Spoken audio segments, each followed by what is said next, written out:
नाज़रीन प्रोग्राम आख़िर छा कजे में आऊं तव्हांजो मेज़बान अली रज़ा मंगी तव्हांजा नवाज़ रहिया।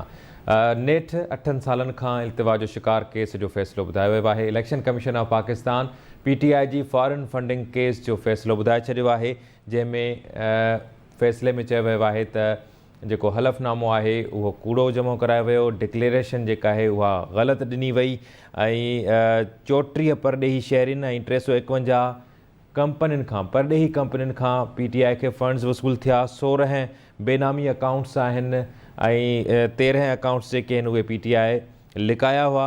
इमरान ख़ान जेका डिक्लेरेशन 2008 खां 2013 ताईं जमा कराई उहा ग़लति जमा कराई ऐं चीफ इलेक्शन कमिश्नर जो चवणु आहे त 3 रुकनी बेंच फ़ैसिलो ॾिनो आहे, गॾियल फ़ैसिलो आहे ऐं अमरीका खां बि फंड्स वरिता विया, जॾहिं त मुख़्तलिफ़ सियासी अॻवाननि, मुख़्तलिफ़ पार्टियुनि, हुकूमत सभिनीनि जो रद्दमल आयो आहे। PTI उनखे रद्द कयो आहे। सॼी ॻाल्हि ॿोल कंदासीं सॼी सूरत हाल ते। सीनियर सहाफ़ी आहिनि ऐं इस्लामाबाद आवाज़ न्यूज़ जा ब्यूरो चीफ आहिनि क़ुर्बान बलोच साहब असांखे जॉइन कयो आहे।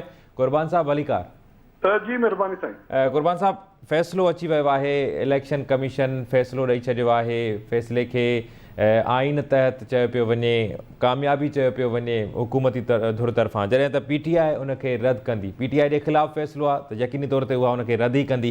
पहिरियां त पाण हिन जे जेको फ़ैसिलो आहे पाण मुख़्तसिर उन ते ॻाल्हायूं, पोइ रद्द अमल ते हलूं था। त 351 कंपनियुनि खां फंड्स वरिता विया गैर क़ानूनी तौर ते ऐं अमरीका खां बि फंड्स वरिता विया ऐं चयो ईअं पियो वञे त जेको इमरान ख़ान आहे उहो सादिक ऐं अमीन आहे। बाक़ी जेके बि ॿिया पार्टी जा अॻवान आहिनि, सियासतदान आहिनि, सभु जेके आहिनि जिन खे इमरान ख़ान साहिबु चोर ऐं लुटेरो चवंदो रहे थो। कीअं था ॾिसो अॼोके फ़ैसिले खे? जी रेज़ा, यकीनी तौर ते 8 सालनि खां पोइ फ़ैसिलो अची वियो ऐं उन में को शक न आहे। जेको फ़ैसिलो इलेक्शन कमीशन ॾिनो उन में इहा शइ साबित थी वई त तहरीक इंसाफ़ ऐं उनजे सरबराह इमरान ख़ान जेके बि फॉरेन फंडिंग जे हवाले सां दावाऊं कयूं उहे ग़लति साबित थियूं ऐं इहो साबित थी वियो त पार्टी ऐं इमरान ख़ान फॉरेन फंडिंग हासिलु कई ऐं जेके बि ममनूआ फंडिंग हुई उहा हासिलु कई वई ऐं जेका पाकिस्तान जे कानून जे ख़िलाफ़ हुई। इहो इलेक्शन कमीशन जो माना फ़ैसिले जो लुबे लुबाब आहे। तक़रीबन ॿुधायो थो वञे त 1 अरब रुपयनि जे लॻभॻि जेको फंड आहे उहो ममनू ज़रियनि खां या मनोथियल ज़रियनि खां हासिलु कई वई। बेनामी अकाउंट क़ाइमु कया विया, उन ज़रिए फंड हासिलु कया विया। माना इहो सॼो जेको बि मामिलो आहे उहो साम्हूं अची वियो आहे हाणे ऐं उनखे PTI रद्द कयो ऐं हुकूमत इतिहादी जेके जमातूं आहिनि उहो मुसलसिल जेको प्रेस काउंसिल फ़ैसिले खां पोइ कनि पियूं उहो इहो आहे त इख़लाक़ी तौर ते इमरान ख़ान खे इस्तीफ़ा ॾियणु घुरिजे। पर क़ुर्बान साहब इमरान ख़ान आलमी जेका सूरत हाल आहे या आलमी जेके सियासी अॻवान आहिनि मुख़्तलिफ़ मुल्कनि जा, उन्हनि जा मिसाल त ॾींदो हो जॾहिं हुकूमत में न हूंदो हो। 2018 खां पहिरियां चवंदो हो त बरतानिया में जॾहिं ईअं थियो त पोइ उतां जे वज़ीर आज़म इस्तीफ़ा ॾेई छॾी, फलाणे हंधि ईअं थियो त उते सदर इस्तीफ़ा ॾेई छॾी। असां वटि पाकिस्तान में अहिड़ो को कल्चर न आहे। पर जॾहिं पाण हुकूमत में आयो ऐं उनजे ख़िलाफ़ु बेतमादी रिथ आई या उनखां पहिरियां ई खोड़ ॿिया मामला थिया पर हुन इस्तीफ़ा न ॾिनी, त चवण ऐं करण में त फ़र्क़ु आहे। पर छा था सम्झो त इमरान ख़ान हाणे इस्तीफ़ा ॾींदो? बिल्कुलु मां सम्झां थो त इमरान ख़ान इस्तीफ़ा कोन ॾींदो। इमरान ख़ान त हिन फ़ैसिले खे रद्द करे छॾियो आहे, मञण खां इनकार कयो आहे। इमरान ख़ान वारनि जो इन हवाले सां जेको पुराणो नैरेटिव आहे या नओं नैरेटिव आहे उहो इहो आहे त बाबा असां फॉरेन फंडिंग जेके बि ओवरसीज़ पाकिस्तानीज़ आहिनि जेके असांजा हमदर्द आहिनि उनखां असां फंड गॾु कंदा रहिया आहियूं ऐं असांजो उहो ई ज़रियो आहे फंड जी हासिलात जो, तंहिं करे असां का ग़लतिकारी न आहे कई। ऐं ॿियो हिन जो मौक़िफ़ इहो आहे त बाबा रुगो असां फंड न आहिनि वरिता, ॿियूं जेके सियासी जमातूं आहिनि उन्हनि बि फंड वरिता। इलेक्शन कमीशन उनजो फ़ैसिलो बि ॾे। मां सम्झां थो त हिकिड़ो नओं पिंडोरा बॉक्स हिन फ़ैसिले सां खुलियो आहे। इमरान ख़ान ते तहरीक इंसाफ़ ते साबित थी वियो त हुन कानून जी ख़िलाफ़ वर्ज़ी कंदे मनो थियल फंड वरिता। हाणे ॿियूं जमातनि जो लाइ बि इहो जेको सॼो चैप्टर आहे उहो खुलंदो।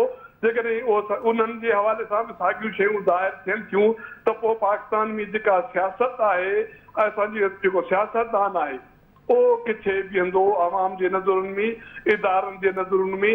छा किथे इहा हिकिड़ी वरी अलॻि मुहिम त कोन्हे त सभई सियासतदान जिन ते मुख़्तलिफ़ इदारनि तरफ़ां मुख़्तलिफ़ वक़्तनि ते करप्ट हुजनि जा नाल हुजनि जा इल्ज़ाम लॻनि था। हाणे वरी उन्हनि खे इन ई फ़ैसिलनि जे रोशनी में ही PTI ख़िलाफ़ फ़ैसिलो अची वियो। ॿियनि जमातूं नून लीग ऐं पाकिस्तान पीपुल्स पार्टी ख़िलाफ़ PTI जूं दरख़्वास्तूं ते मौजूदु इलेक्शन कमीशन में उन्हनि जी सुनवाई थी आहे। किथे जेकॾहिं उन्हनि ते अहिड़ो ठपो लॻी वियो त पोइ पाकिस्तान जी सियासत किथे बीहंदी। सही सही बिल्कुलु सही था चओ। अच्छा कुर्बान साहब, हाणे PTI वटि कहिड़ो हक़ आहे? छा इन फ़ैसिले खे चैलेंज करे सघिजे थो, चैलेंज कयो वेंदो या आला अदालत जो दर खड़कायो वेंदो? को ॿियो फोरम आहे? कीअं थींदो सिलसिलो? क़ानूनी माहिर छा था चवनि ऐं हिन वक़्त ताईं PTI हिन हवाले सां कहिड़ो मौक़िफ़ ॾेई चुकी आहे? अली रज़ा, हाणे क़ानूनी तौर ते हाणे इलेक्शन कमीशन हिकिड़ो त शोकाज़ नोटिस जारी कयो PTI खे।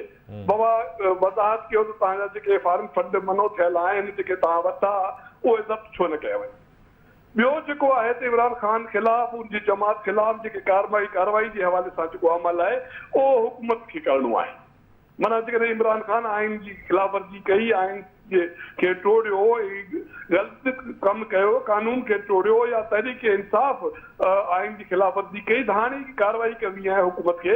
हाणे सवाल इन हवाले सां इहो थो उभिरे त मौजूदा हालत में जेको 3-4 महीननि जो अरसो रहियो आहे, इमरान ख़ान उन में असेंबली टोड़ी, इमरान ख़ान उन खां सवाइ ॿिया बि जेके क़दम खया हुकुमरान इत्तेहादी जमातूं चवंदियूं रहियूं त हुन आइन जी ख़िलाफ़ वर्जी कई, पर उन जे बावजूदि इमरान ख़ान जे ख़िलाफ़ को क़दम न खणी सघियो। त छा मौजूदा इत्तेहादी हुकूमत इन पोज़ीशन में आहे त इन फ़ैसिले जे रोशनी में इमरान ख़िलाफ़ आइन जे जेका गद्दारी आहे या आइन जी ख़िलाफ़ वर्जी जे रोशनी में क़दम खयो वञे? वॾो सुवाल इहो आहे। मां त सम्झां थो त हिन फ़ैसिले ज़रिए बि इमरान ख़ान या त कानूनी कमज़ोरी जे करे बची वियो आहे या हुनखे बचायो वियो आहे त जीअं हुन में जो सियासत में मुस्तक़बिल में जेको किरदारु आहे सियासी उहो बरक़रार रहे। बाक़ी पार्टी जा कोई फंड ज़ब्त थियनि था त मुंहिंजे ख़्याल में इमरान ख़ान लाइ इहो वॾो धचको न आहे। सही सही बिल्कुलु सही था चओ। अच्छा कुर्बान साहब, सियासी पार्टियुनि जा जेके इन क़िस्म जा अमल आहिनि, छा था सम्झो त पाकिस्तान खे ग्रे लिस्ट में विझण में उन्हनि जो बि किरदारु आहे? बिल्कुलु, सिर्फ़ु ही न आहे। मां सम्झां थो त ही जेको बि बैंकिंग ट्रांज़ेक्शन थी आहे उन में बि बेनामी जेका ट्रांज़ेक्शन आहे उनजो ज़िक्र आहे, पर जेको ग्रे लिस्ट वारो अमल आहे उहो इहो आहे त पाकिस्तान मां जेके बि फंड ॿाहिरि वञनि था बेनामी अकाउंट्स में या उनजी स्मगलिंग थिए थी या मनी लॉन्ड्रिंग थिए थी सघे थो ही बि पोर्शन इन खे नज़र में रखियो वियो हुजे, पर बेसिक शइ जेको बि जिहादी जेको फंडिंग आहे या बेनामी फंडिंग हितां अकाउंट्स मां ॿाहिरि फंडिंग थिए थी उहो उनजो सारो समूरो दारो अमल आहे। बाक़ी PTI फौरी तौर ते इनखे रद्द कयो, थी सघे थो PTI ॿिए मरहले में उनखे किथे चैलेंज बि करे, पर मां सम्झां थो त जेकॾहिं PTI नथी करे पोइ बि ही जेको हुकूमत जी कार्रवाई वारो अमल आहे इहो हिकिड़ो डिघो आहे। वरी बि इन में साल लॻे था त इमरान ख़ान या तहरीक इंसाफ़ ख़िलाफ़ का कार्रवाई थिए। सही। अच्छा इमरान ख़ान जे ख़िलाफ़ जेका आहे हिकु त ही फ़ैसिलो आहे, ॿियो जेका फाइनेंशियल टाइम्स जी रिपोर्ट आहे कुर्बान साहब, छा था सम्झो उहा तलवार बि त लटकियल आहे इमरान ख़ान जे मथां? बिल्कुलु, माना हिते इमरान ख़ान जे हवाले सां जेका बि पोज़ीशन आहे उहा हींअर फेवरेबल न आहे। कानूनी तौर हुकुमरान जमातूं या जेके इल्ज़ाम अचनि पिया उहे समूरियूं शयूं ज़ाहिर कनि पियूं त इमरान ख़ान इंतिहाई मुश्किल में आहे। पर हाणे मसालो इहो आहे त इमरान ख़ान ख़िलाफ़ हुकूमत कार्रवाई करण जे पोज़ीशन में आहे या न आहे, पर मौजूदा 3-4 महीननि में जेके हुकूमती इशारा अचनि पिया उन में मूंखे इमरान ख़ान ख़िलाफ़ का वॾी कार्रवाई थींदे नज़र में नथी अचे। अच्छा मौलाना फज़ल रहमान साहब शुरू खां वठी चवे थो त जेका पॉलिसी आहे शहबाज शरीफ़ जी नरम पॉलिसी PTI जे हवाले सां उहा हाणे नरम न रहणु घुरिजे। गुज़िरियल कुझु ॾींहंनि में जेको इजलास थियो या प्रेस कॉन्फ्रेंस जे दौरान बि मौलाना साहब जेको आहे इन ख़्यालनि जो इज़हार करे थो। मुख़्तसिर जवाब ॾिजो कुर्बान साहब, छा था सम्झो त इत्तेहादी जेके आहिनि पीपुल्स पार्टी आहे, JUI आहे या जेके ॿिया इत्तेहादी आहिनि उहे मुस्लिम लीग नून खे शहबाज शरीफ़ खे मजबूर कंदा त का तकड़ी कार्रवाई थिए PTI या इमरान ख़ान जे ख़िलाफ़? इहा सोच नून लीग में भी मौजूद है।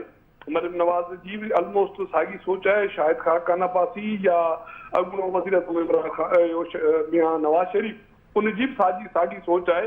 पर मां सम्झां थो त मुल्क जूं जेके मौजूदा हालतूं सियासी ऐं मुआशी आहिनि उन में ही हुकूमत का वॾे पैमाने ते टकराउ अफोर्ड करण जी पोजिशन में न आहे।